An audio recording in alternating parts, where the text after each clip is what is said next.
what's up? Welcome back to my channel. So since this is technically my first sneaker video on my channel, I wanted to bring Mark, obviously, because he has all the specs about history of Nike, because he works for Nike, and all the shoes that I basically have are all Nike. So all of my sneaker collection is basically what, 99% Nike, but I've got a lot. So I wanted to share with you guys all of my Air Maxes, since it's Air Max Day. Happy Air Max Day. And I didn't know that this was like a thing until last year. And it's a massive thing. It's a massive thing because celebrating Air, and Air is one of the biggest innovations in footwear history. I'm talking about footwear from sandals and Birkenstocks in the Jesus days all the way up until now. Wait, hold on. Air, like the cushion aspect, like Air. Okay, that's what you mean when you say Air. Air, yeah. So Air, well, actually, Air predates Air. So 10 years from even 1977, a guy by the name of Frank Rudy came to Nike with this proposition of putting Air in shoes. He was an aerospace engineer, makes sense, and he shopped it to different brands, and they were like, "That's crazy, that's stupid." But Nike, still a fairly new company. Yeah. Like, okay, tell me more. And then 1978 was when the first shoe with Air came out. Oh, okay, got you. Now fast forward, it was a marketing thing. So 10 years later, it's like, are people believing that there's Air in their shoes? We didn't think so. So, all of a sudden, Tinker Hatfield had this weird idea to cut the side cushioning out to show people the Air. It's like this little thing in here. This, right? Yep, Air window. Yes. So this is an Air window. Air window. So we look at a lot of the technologies that are happening, whether it's competitors that have the B word as their cushioning with Air. The B word with their cushioning. The B word. Yeah, the B word. What does that mean? I can't say it on camera, but you guys probably have a pair. It's made by Adidas. Oh. Yeah, the B word. So one of my friends has a cool t-shirt. It says like more Air, less boost. Just saying. So yeah. But super huge for the sneaker community and just overall. Like, you don't have to be a sneakerhead to love, enjoy the cushioning of Air. These are the celebratory shoe of the day. And I actually got these from Lady Foot Locker. Thanks, you guys, over at Lady Foot Locker. Where mine at, though? Where mine at, though? You can get these. But they sent me, and it was crazy because we literally had just left the Nike store downtown in Portland, and I almost bought these, and he was searching for them to get them, but obviously they ran out in his size. But they had some for girls, so I was like, oh, I'm gonna get these, and I didn't, and then I came home, and these were in the mail. Oh, did I hit you? Ow. And these were in the mail, so I was like, cool, awesome, perfect for my Air Max, video. The official day, 326, all the way back in 1987, was actually when the Air Max 1 first came out. So if you think about where that puts us now in 2017, 30 years ago, which is crazy to think that 30 years ago today, the first Air Max 1 actually came out. Yeah. So like some of the cool facts about that, so all you Jordan heads out there, actually the designer for the Air Max 1 was actually the same guy that designed most Jordans from like the Jordan 3 all the way through. Oh wow. Tinker Hatfield. So I'm going to show you guys these shoes kind of in chronological order of when I got them, and then Mark is going to add in little specs about the shoes or kind of some history or cool, tidbits about the shoe. So the first pair of Air Maxes that I ever got were these last year. I actually am pretty new to the whole sneaker thing. I didn't start wearing sneakers until I met Mark, and he had to change it up very fast. Besides the fact that sneakers are dope, it's like they're more cushion, they're better for your feet. Yeah. Over a long period of time. I know people that have had like toes worked on because they worn heels and certain shoes so long. I believe like it. Your shoe, your feet kind of need some love at times. So Nike sneakers gives your feet that love. Yeah, Nike, sneakers give your feet that love. So these were the first pair. I think you got me these. Yep. Yeah, he got me these. And it was crazy because you surprised me with these. Yeah. She has like a cherry blossom tattoo. Yeah. And so once I saw that and she's telling me the story about that, I was like, oh shoot. Ironically, we have some cherry blossom Air Max 1s in our catalog. So, reached out, found some, and boom. So this was actually the first pair of shoes I gave her. Yeah, they were the first pair of shoes you gave me. So yeah, these, only thing though is when I first started wearing sneakers, I really didn't understand that my size that I wear in other shoes were not gonna always be the same in every pair of sneakers that I would buy. So when I got these, I think these are 7.5, and I usually wear 7.5 in like other shoes, but they're actually really tight on my feet. So that's when I started realizing that, oh, I need to, one, try on shoes, different types of shoes, and two, be knowledgeable of that when I'm like buying different things. So like I don't wear the same size in Huaraches that I do in Air Maxes, or in the same in every single Air Force One that I do in Roshes. Like I wear different sizes depending on the shoe. So that's one thing that I had to kind of like make a mental note about when I was first, you know, getting into the shoe game. So that's a little tip for those of you who are trying to, you know, venture into that sneaker world. You won't wear the same size and everything, so try things on. I mean, it's almost like shopping for clothes. Like you wouldn't go to a clothing store and just say, oh, it's a tank top, and then buy a sweater the same size as the tank top. Like you wear them for different reasons, you wear them for different things, you're gonna wear them for different lengths of time. And see, I never thought about it that way, because there are certain like pieces of apparel that I buy in different sizes for that exact reason. Like they fit differently. So same thing with your shoes. And Nike's working on that. So like there's certain shoes now that like if they have a certain technology, we'll say, oh, you know, if you wear running shoes and they have Zoom Air technology, we make them on the same last, so you'll be able to just go in and say, oh, I have a 9 in my Vomeros, I can get a 9 in my Pegasus because they have the same technology. Yeah, see. The next shoe that we're gonna talk about is these Air Maxes. These are Nike ID Air Maxes that we did, and we made these together last year when we first met. Like maybe, I don't know, maybe like a month after we started dating or started talking or whatever. Yeah, that's when I knew it was real. Like that's when you know it's real. Like you make a pair of Nike IDs, like solid. Yeah. So we made these together, and obviously they're gold, which I love, and we picked everything on these shoes for a specific reason. So the gold because we both love gold, and Air Maxes, I think, why did we pick Air Max at the time? I think it was because it was Air Max Day season. Well, yeah, so last year. It was this around this time last year. They had like a special package, which is why the gold. Because normally like gold, especially metallic gold, is rarely available on Nike ID. Yeah. So when it is, it's like a special occasion. Yeah. More times than not. Yeah. So we did the gold, and then we did black and white shoelaces. And I feel like you should talk about the shoelaces first. But you decided.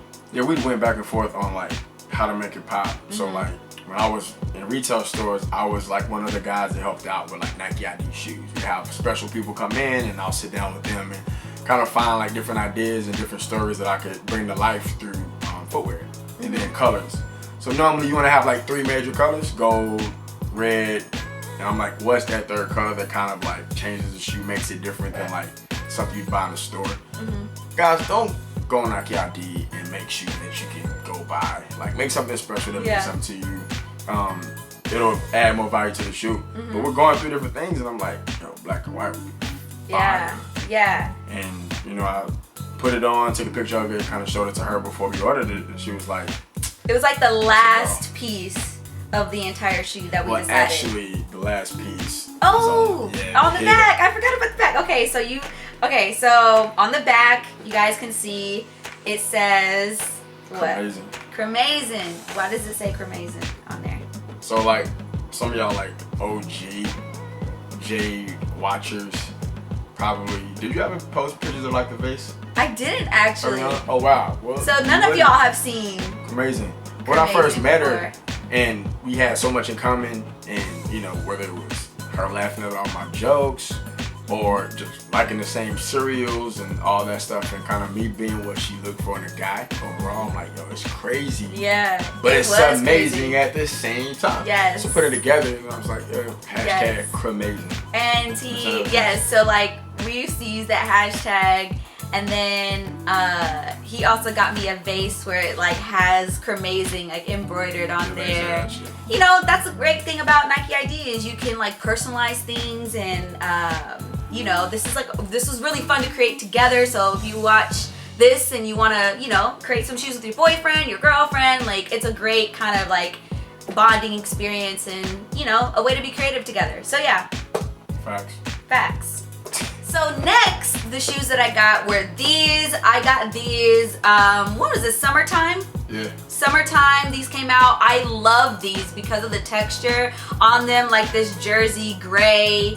I don't even know. It's like a wool kind of a texture on them. And then the nude or like beige leather inside. A lot of shoes that I pick out, their specific like design aspects that I really like. I'm not really a hype person, so I'm not gonna just buy. I don't even know what they are. Wait, what? What are they? What kind of? Stop because they're cute. Like, I love them. That's what I was trying to say. Like, I like to pick things out based off of like I said, textures and colors, and like I don't really care about what's hype at the time. I'd rather just get what I like. So yeah. So what are these? I don't even know what they are, but you know, these are my faves. Like, these are really like some of my favorite pair. Those are the premium Air Max 90. So 87 Air Max 1, skip 88, 89, we had an Air Max, and then the 90 comes out. And the 90 was special because it represented kind of like a forward motion. So like the upper was like super innovative back then. Oh, this? It had a lot, no, the upper. Oh, the upper. Oh, this. It had different things going on. Okay. And then like one of the other cool things is this one at the time had the biggest Air Max unit of all of them. So we kind of, Okay, this. That's the Air Max unit. This. So that one had a bigger Air Max unit than the Air Max 1, and it had more flex screws in the forefoot. So understanding that while these shoes are now like sportswear giants and you just rock them, you wouldn't want to go running these. Back in like the late 80s, early 90s, like these were actual running shoes that like world-class runners were wearing in beats to just go jogging. So we added something called flex screws. As you can see, this one doesn't really have any flex screws, it's kind of flat. As this one, we started to cut into the midsole so the shoe flexes. Oh, I didn't even know the shoe did that. Yes, it's easy to walk and run. Obviously the heel doesn't flex, so you have your air in there for impact protection, which is what air is actually for. Yeah. But yeah, flex screws in the forefoot. I didn't even know that. I just thought they was cute. And next I have these Air Maxes. I got these from Lady Foot Locker too, actually. They sent me these for my birthday. Yo, LFL was really good. You trying to get some stuff from Lady Foot Locker? Really good, LFL. Well, anyway, so women's 14. I love these because of the color. This color is like a jade green in my eyes, and Nike had a whole like collection where this color was like prominent in all the apparel, all the shoes, and so I actually got a couple of apparel items plus these, and I've been rocking these so much. Even if I'm wearing just like the most basic like white tee and black leggings or denim, I will throw these on because the color is just so unique. Like, I don't see this color everywhere, and it really does remind me of like jade green, so I call these my jade shoes because they're that color. I don't really like those when I first laid eyes on them. If I had them in my size, like I'd probably be pretty happy now. Like, looking at them now based on when I first saw them. And I've worn these so much, and I did not anticipate wearing them, but like they're definitely a go-to on a regular basis. And these are also, what, the 90s? 90s. These are also 90s. Is it the same for like when they tell women like don't buy men's sneakers because they're gonna walk out of your life? Old school, like women will tell like their daughters or whatever, like, hey, to not buy men. Don't buy a man a pair of shoes. They'll walk out of your life. With those same shoes on. But I mean, is it the same thing for women? Like, would y'all buy? That the other way. Like, do y'all think that if y'all buy men's shoes, that he's gonna like put them shoes on and like run out the door because he don't want you to know? I don't know. I don't know either. You buy me shoes, it's fine. I buy you shoes. I like more shoes. Oh, you want me to buy you more shoes? I feel like for every shoe that Lady Foot Locker sends you, that's a pair of shoes you didn't have to buy, so you should spend the money you would spent on. I probably have if you think about it. To buy them for you. I probably have if you think about it. Like you said, so we should go buy the Air Maxes for me. That for Lady Foot Locker. They didn't even have them. I want to play that like chorus, like oh, so beautiful. What the box color? Oh my gosh, they're everything. So if you guys heard of Nike Lab, Nike Lab is so we had a store called 21 Mercer for a while. It's in New York City in Soho. And basically the point of 21 Mercer was to bring like a speakeasy boutique style to like some of the more premium Nike goods. So fast forward, now that's transcended into an entire line. So they'll do apparel and special footwear that are like Nike's finest in terms of premium. And this was a part of their collection for women. So this is the Barely Rose Air Max 90 Premium. So super premium leather. It's like, you gotta look close, you can see how it pebbles. It feels super soft and buttery. These are like butter, like butter. Yeah, Barely Rose, and they're like super. I don't even want to wear these. I want to just put them on display because they match my whole aesthetic lately. Like all the pinks and nudes and grays and whites and black. I basically only kind of mess with those colors right now. And these are like, I would crush everything. Like, if I had these in my size, I would. I can see you crushing them. So yes, these are definitely like top five shoes. Period. Nah, we can't say top 5. We gotta say top 2, and I'm not 2 because I got 1, and you got Drake. Yo, the album's crazy. Okay? The album is crazy. Tell me that part of that song wasn't dope. Okay, it was. So speaking of Drake, what's your favorite song on the album? Favorite song? See, it's hard because like Free Smoke bangs. It really depends. I pick favorite songs based on what I'm doing. Okay. So like, what's your favorite turn up song off the album? Favorite turn up song? Portland. No pun intended. Song's just fire. Like you put Drake, Quavo, and Travis Scott on the track. Yeah. Like when I first saw that, I was like, okay, that song will be fire. Yeah. I don't want to hear it yet because I knew everybody's gonna play it out. But Portland. My favorite song on the album. It's Turning Up. Don't say for Turn It Up, I would probably say Portland as well. For more of like the chill, eclectic, I would definitely say Blem is that favorite for me for that. For what? For like chill and eclectic, like. For chill and eclectic? Yeah. Actually, I actually like your favorite song. Sacrifices? Sacrifices. That's my all-time, like my top favorite song off the whole album is Sacrifices. That's like my top. And the joint, Teenage Fever. That's good too. Like vibe song. Yes. I think 4422 though. Well, the crazy thing is like people are talking like stuff. People are talking stuff, and they're like, Drake needs to make up his mind. I think it's genius because I think it's fun. He's he has artistic. A song for everybody. Like he's artistic. Like he's just expressing himself in all the different ways. Like everyone as a creative person is inspired by the elements and by the environment and by what you come across in life. So it's like, yeah, he's gonna have, Caribbean influences and, Southern influences and, all these different influences that he's experienced in his life. So it makes sense. And like, what's so wrong about vibing out to like all these different genres in one, city? I agree. Like people say don't work out to slow stuff. Like I've worked out to Jodeci before. I have too. That's different. Alright, so those are all my Air Maxes. I hope you guys enjoyed this video. I have a whole shoe collection, so you guys let me know. Should I do like an Air Force One version and a Huarache version? I got a ton of Huaraches. I have way more Huaraches than Air Force Ones. But yeah, if you guys want to see another sneaker video, let me know down below. And also let me know if you want to see Mark again and what kind of video you want to see from him. Yeah, I'm alright. I'm cool. I feel like my vote for the next video is to tell your Nike story. Like how you got to where you are and what you're like how'd you do all of it. So I think that should be. Y'all vote, let me know if you guys want to see like another sneaker version of a video from him, or do you want to see like, how he ended up working for Nike, because what do you do now? Now I'm an APLM. What is APLM? Associate Product Line Manager. So my job is I can't say that because they already know it and there's no video necessary. Okay, fine. He's an APLM. If you want to know what an APLM is for Nike, then, you'll wait for that video. Let us know if you want to know. Comment, like, share, yeah. Most indubitably. It's the word for the day. Indubitably? Indubitably. Okay, you guys. Until next time, I will talk to you guys later. Until next time. Bye. Positive vibes. Don't steal that. He stole that from me. Vibes. I'll send y'all positive vibes too through the camera. See, you too forceful. No, you gotta just let That's like the blessing, like holy water, but Wow. Wow. Bye, y'all.